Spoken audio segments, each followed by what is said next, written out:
জুবিন গাৰ্গক লৈ কিমান তৰল পৰ্যায়ৰ ৰাজনীতি হৈছে সেই কথা অখিল গগৈয়ে আকৌ এবাৰ উত্থাপন কৰিছে। মুখ্যমন্ত্ৰী ডক্টৰ হিমন্ত বিশ্ব শৰ্মাক প্ৰত্যাহ্বান জনাই অখিল গগৈয়ে এইবাৰ আন কেইবাটাও বিস্ফোৰণ ঘটালে। যে মই 18 তাৰিখে অংশগ্ৰহণ কৰিব নোৱাৰো তেখেতৰ লগত আলোচনা, যেহেতু 18 তাৰিখে আমাৰ হাৰ্টথ্ৰব অসমীয়া জাতিৰ এজন অত্যন্ত গুৰুত্বপূৰ্ণ শিল্পী জুবিন গাৰ্গৰ জন্মদিন আছে, সেইদিনা মই ৰাজনৈতিক আলোচনা কৰিব নোখোজো।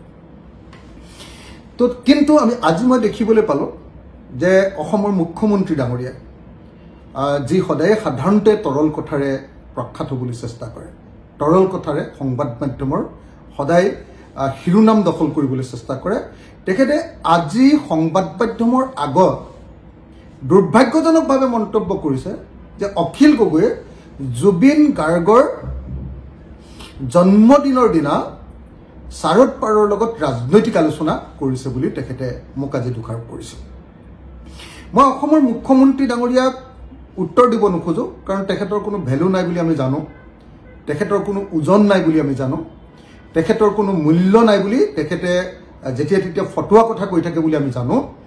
গতিকে তেখেতক মই উত্তৰ দিব খোজা নাই, কিন্তু অসমবাসী ৰাইজৰ প্ৰতি মই স্পষ্টভাৱে এটা কথা জনাব খুজিছো যে কালিৰ দিনটোত অৰ্থাৎ 18 নৱেম্বৰ তাৰিখৰ দিনা মোক মহাৰাষ্ট্ৰৰ আৰু গোটেই দেশৰে এজন অত্যন্ত গুৰুত্বপূৰ্ণ নেতা শাৰদ পাৱাৰ ডাঙৰীয়াই তেখেতক সাক্ষাৎ কৰিবৰ কাৰণে নিমন্ত্ৰণ জনাইছিল। কিন্তু মই 18 তাৰিখ জুবিন দাৰ জন্মদিন হোৱাৰ কাৰণে সেইদিনা মই তেখেতক সাক্ষাৎ নকৰিলোঁ, আৰু তাৰ পৰিৱৰ্তে আজি 19 তাৰিখৰ দিনা তেখেতক সাক্ষাৎ কৰিছোঁ। আৰু তাৰ কিবা যদি প্ৰমাণ লাগে তেতিয়াহ'লে বেলেগ একো চাবই নালাগে। আজি সুপ্ৰিয়া সুলে অৰ্থাৎ শাৰদ পাৱাৰৰ জীয়েক আৰু ভাৰতবৰ্ষৰ এগৰাকী অত্যন্ত গুৰুত্বপূৰ্ণ ডাঙৰ সাংসদ MP, লোকসভাৰ MP, আৰু তেওঁ সাংসদ ৰত্ন নে কিবা বঁটাও পাইছিলে, ভাৰতবৰ্ষৰ সংসদৰ এজন অত্যন্ত গুৰুত্বপূৰ্ণ সাংসদ। তেখেতে আজি ছ'চিয়েল মিডিয়াত ফেচবুক আৰু টুইটাৰত স্পষ্টভাৱে আজি আমি কেনেকৈ তেখেতসকলক লগ পালোঁ সেই কথাটো তেখেতে জানিবলৈ দিছে।